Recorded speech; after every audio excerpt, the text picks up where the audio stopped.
Hola, muy buenas tardes. Aquí estamos Nerea, Irati, Lorena y yo, Iraide, y estamos aquí en la casa de José Luis, conocido como Pepe, para que nos cuente sus recuerdos sobre las guerras civiles. ¿En qué año naciste, José Luis? Yo nací en 1930, el 11 de noviembre, cuando la Guerra Civil Española tenía 5 años y medio, porque la Guerra Civil empezó 18 de 1930 de junio, yo creo que era junio, pero podía ser julio, 18 de junio de 1936 fue la Guerra Civil.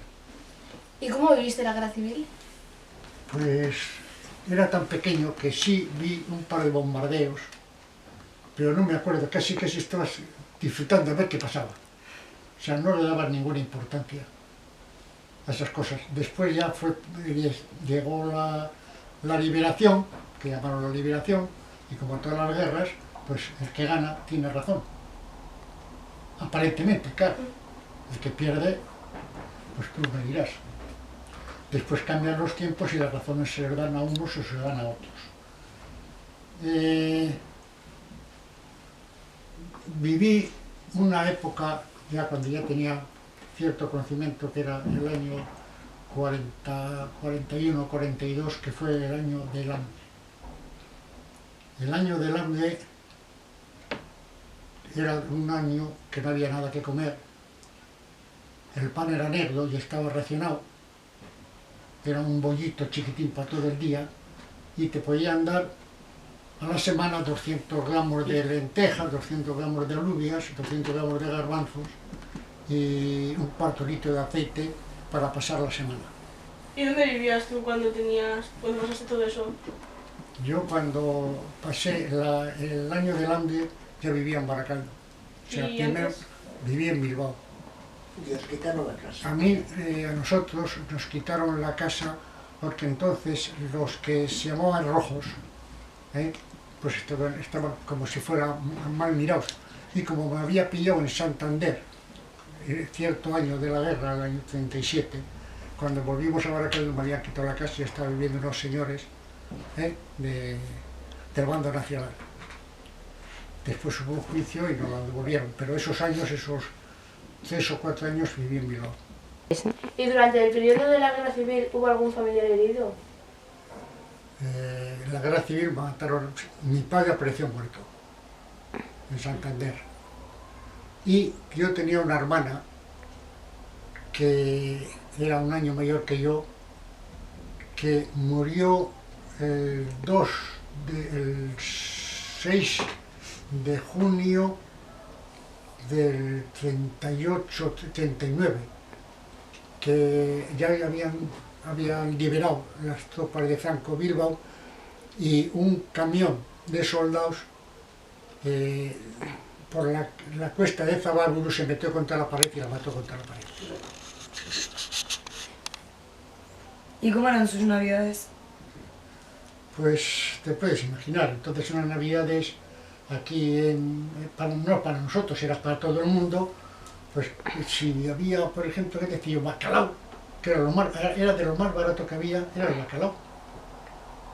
Y entonces pues igual, como el trato era eso, bacalao y un poco arroz o alguna cosa de esas.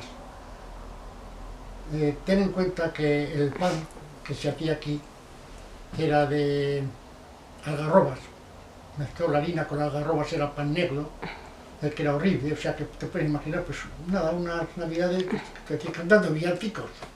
¿Qué vas a hacer? No había otra cosa. Bueno, ¿y vi algo que le impactó? ¿En qué aspecto te refieres? ¿Impactar después de la guerra? Sí. Pues el hambre, la División Azul, que salieron de aquí a luchar contra Rusia, porque Rusia era el enemigo, porque aquí habían ganado los nacionales que eran enemigos de los rusos. O sea que todo eso es un tinglao que ahora lo miras y dices, bueno, pero ¿cómo nos podían hacer creer esas cosas? Y las creíamos, porque ahora no os habéis visto hace un mes o 2 meses en el periódico que aquí se fusilaron a 200 y pico personas los barcos, que había sido como consecuencia de un bombardeo que había habido en Guernica. O sea que cuando hay un bombardeo que mueren 5 en Guernica, matan 200 y pico los otros. O sea, pero claro, unos pasaban por buenos y otros pasaban por malos. Y no, aquí no hay ni buenos ni malos. Hay contrario, una forma de pensar contraria. Que luego ya llegaremos a algunas cosas que vais a quedar alucinando en colores. ¿Y con cuántos años empezaste a trabajar? Yo empecé a trabajar con 15 años. ¿En qué? En el Banco Hispanoamericano. De botones en Sestao. ¿Y qué hacías ahí? Y ganaba 103 pesetas al mes. ¿Y eso cuántos euros equivale más o menos? ¿Cuántos euros equivalen ahora? ¿Actuales? A 60 céntimos. 60 céntimos, claro. ¿Cada cuánto tiempo te daban esos 60 céntimos? Cada mes. Y el botones era el que hacía los recados en el banco, el que llevaba las cartas, el que hacía las cosas. Y el que tenía que marcharse, que en todas las fiestas nacionales, como el banco no sabía de la fiesta, yo tenía que irme de Baracaldo andando, porque la tenía para el tranvía, a ponerla, y la bandera, que me había traído la víspera, tenía que colgarla en el polo, porque todos los bancos tenían que tener una bandera española. Entonces sí estuve hasta el año final del 48, que ya antes de pasar empleado por oposición. En 46 existía una cosa que se llamaba extraperlo. Y el extraperlo los extraperlistas iban a Castilla, tocino, chorizo, y luego lo vendían aquí a otros precios, pero claro, bajo cuerda, porque se salía del racionamiento que te daba el gobierno para que comieras, que no era nada. Y entonces te quiero decir que el año 46 ganaba yo 103 euros en el banco.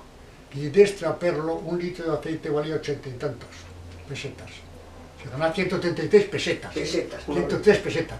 Y el litro de aceite valía, de extraperlo, porque no había, valía 80 y tantas pesetas el litro. O sea que yo trabajaba prácticamente como yo, pues todo el mundo. Bueno, ¿y puede explicar lo del extraperlo? Sí, mira, extraperlo es una palabra francesa, parece ser que es una palabra francesa, que deriva de un individuo que era un tramposo, hacía trampas en los juegos y cosas de esas. Bueno, entonces, el extraperlista era la persona que iba a comprar una mercancía donde había, para venderla aquí, porque necesitaban ir al precio que ponía, porque necesitaba la gente para comer, era para comer. Y claro, los extraperlistas, los de aquí, iban en el tren de la Roca, a la zona de Castilla y León. Y allí compraban el género para vender aquí. Pero claro, pasaba la Guardia Civil. Lo tiraban por la ventanilla y lo cogían otros que sabían la Guardia Civil dónde iba, a qué estación iba a ir, y entonces sabían que iban a tirar. Entonces, luego las mujeres aprendieron que había que tener, por ejemplo, el tocino. Pues cogían la faja, un trozo grande de tocino, se ponía por el cuerpo, cortado con una faja. Venía para pasar, porque entonces no podían mirar, porque entonces se echaban. Entonces, esas eran las extraperlistas que luego venían aquí y te lo vendían. Era prácticamente una profesión, fue la profesión, la realidad que entonces era la que mejor vivía. ¿Y cómo hizo la comunión? Pues la comunión en el año 39, yo hice la comunión el día 7 de mayo en el parque de Doña Casilda. Todos los niños, que esos años no habíamos hecho la comunión, pero entonces la comunión se hacía a los 7 años, 7, 8 años, pues como no habíamos hecho la comunión, pues nos pusieron una camisa azul, un pantalón negro, un correaje, y aquí nos pusieron una bandera roja y fuimos desfilando. Yo tenía un camarada, entre todos el mejor cantando, por toda la Gran Vía Bilbao, al parque de Doña Casilda. Allí cogieron unos cuantos curas y unos obispos, nos dieron la comunión, y de allí para casa. Esa fue la comunión, Con uniforme. la primera comunión. Bueno, primero la víspera nos hicieron confesar, claro. La ropa para ir todos iguales, fuimos vestidos con... Y bueno, ¿cómo compararías la juventud de hoy en día con la de en aquella época? Es totalmente incomparable. O sea, hay cosas, quiero decir que no, de nuestra edad, pocas personas que éramos niños entonces, cuando ya hemos sido mayores nos ha importado un pito la política. Casi un 80% no se ha dedicado a la política, ni ha querido saber nada de un partido, ni de otro, ni de sindicatos, ni nada. Sin embargo, ahora hay otra forma de ver las cosas. Te voy a decir que era una anécdota que os quería contar. En Baracaldo se echaba multa si un hombre iba en mangas de camisa por la calle. Pero sin embargo, si tenía bolsillo, la camisa no. ¿No lo entendéis? Pero No lo entendéis, ¿no? no. Pues eso fue así. Una mujer no podía ir sin medias por la calle porque era inmoral. Y entonces las medias tenían costura. Y el guardia estaba mirando para si podía echar la multa, si llevaba por la costura de las medias. Entonces, ¿qué ocurría? Que llegaba el verano, claro, y las mujeres iban a la playa y tal, mujeres de 40, 50 años, tal. Entonces iban todas con calcetines. Eso no es cierto. La habrás oído contar, ¿no? ¿Tú? ¿Quién, yo? Sí. Anda, yo también lo he Y la escrito, no vivido, tanto ¿no? como tú, pero vamos. Pues todas esas cosas que son parece y dice, es que es imposible. Pues era otra mentalidad distinta. A una joven, ahora vosotras dicen, a mí también me parecía entonces, pero en fin, que era inmoral una mujer ir sin medias por la calle y os echéis a reír, vamos, un botín de risa. Y en verano cuando ibais a la playa y una mujer se quería bañar, El traje de baño tenía que tener falda. Y el hombre, si salía, tenía que tener una toalla. Puesta así también. Al salir del agua, ponerse la toalla. Ya te digo, para ir a la playa, tenían que coger el tren de aquí, el tren de aquí abajo. El que era de la Renfe. Y entonces veías a muchas mujeres quitarse las medias abajo, eso, porque en Portugalete y en Santurce no pasaba eso. Solo en Maracaldo. O sea, pero esto quiere decir que a cualquiera que se lo digas no se lo cree. No, la verdad. A quien le cuentes, por eso se esto, que a los niños en la escuela, en el colegio, las cosas y las lecciones, que era esta es la enciclopedia que existía entonces, que es una versión nueva, os vais a quedar, os voy a enseñar una cosa de las mujeres y vais a quedar diciendo, bueno, pero la gente estaba loca. Pues eso, por eso te os quiero decir que ha cambiado la mentalidad totalmente. Totalmente. Yo no quiero decir si mejor o peor, no quiero decirlo porque vamos, es para llorar. ¿nos puede explicar algo de los libros o...? Mira.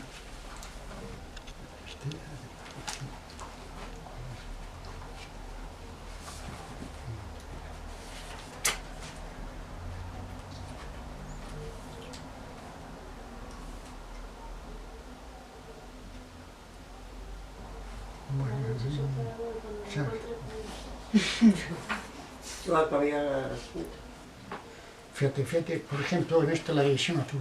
Dice, muchos fueron los que perdieron la vida en las etapas rusas, pero España había cumplido una vez más con su misión y se había desquitado del daño que Rusia nos había causado en nuestra guerra. Dice, pero ¿qué se están contando aquí esto? No, pero esto quiere decir... Cuando los niños marchaban a Rusia y a Alemania... Se terminada la lucha, los divisioneros regresaron a España y se reincorporaron a sus puestos de trabajo. Dice, bueno, pero ¿qué? Esto de las niñas... Fueron varias las camaradas que cayeron bajo las balas marxistas en los hospitales del Frente o en la Zona Roja, pero el ejemplo de su muerte sirve hoy de estímulo a las mujeres que militan en sus filas. Las misiones que actualmente tienen encomendada a la sección femenina son dos: servir a la patria en quehaceres propios de la mujer y preparar a esta para que el día de mañana pueda formar una familia cristiana, patriótica y ejemplar. O sea, eso tenéis que aprender a las chicas. Pues esto quiere decir que... ¿no? ¿Qué os parece? ¿Os ha gustado? Ridículo. Eso es. Bueno, pues como eso, no está decidido por... Y las que querían estudiar tenían que hacer la sección femenina, que se llamaba en aquella época. Que era, claro, del régimen. La sección femenina... Este es un libro que habla sobre Franco, pero no es precisamente que le pongan bien. Pero todo el libro habla sobre él. Sí, solo es escrito por un... ¿Sobre su experiencia? Sí, todo el libro... campo, No, sobre su vida? antes de lo que fue la guerra española y por qué y tal. Pero este es, por ejemplo... Explicar ahora una cosa de Franco también. En varios libros que hablan sobre Franco, según las épocas, unos sabrán bien, otros sabrán mal. Este, que es bastante bueno, una de las frases dice: la convicción de Franco de que no era un dictador reflejaba su nula capacidad para la autopercepción crítica. Le pone bastante mal a Franco. El Paul Presto, que dice otras cosas, también unas cualidades que tenía y otras, pero vamos, también le pone que era muy soberbio. ¿Y ese último libro que tiene ahí No, abajo? son crónicas, lo he cogido porque son los años que podéis preguntar.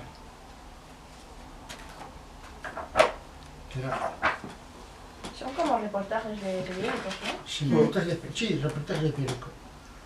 Esto es del año 36, cuando se inicia la Guerra Civil Española. Viene todos los, por fechas, artículos de prensa. Como este viene a decir que la guerra mundial empezó en España, fue la... Bueno, ¿y algo más que añadir? Lo de los niños. Pues que sobre las guerras, sobre la política, le preguntó, dice en un evangelio apócrifo, dice que Poncio Pilato le preguntó a Jesús: ¿y qué es la verdad? Y le dio la espalda sin esperar respuesta. No sé si lo habéis entendido. Sí, Que todo el mundo, que es la verdad, todo el mundo, el que gana cree que siempre tiene razón. Y la verdad es la de ellos, la nuestra. Y a Bélgica y Holanda también fueron bastantes niños. Fíjate, es un tema muy delicado, lo que pasó aquí en las guerras civiles. Hay mucha gente, muchísima gente, que ha pensado de una forma y ha actuado de otra porque le convenía, porque necesitaba el dinero. Cuando murió Carrero Blanco, que le pusieron una bomba, hubo un funeral en Maracaibo. Y estaba salió en San José, fue el funeral, en el año 72, y fueron a llevar una corona al monumento. La plaza Videonera era el monumento de los caídos. Y estaban allí todos los que habían matado, los rojos a los nacionales. Estaban ahí todos los nombres. Y llevan a Carrero Blanco.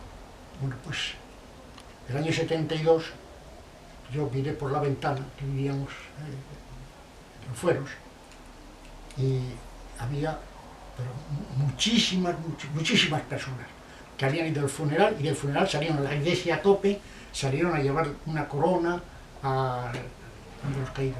Iban con traje gris, camisa azul y corbata negra, que era el traje que llevaba la Falange.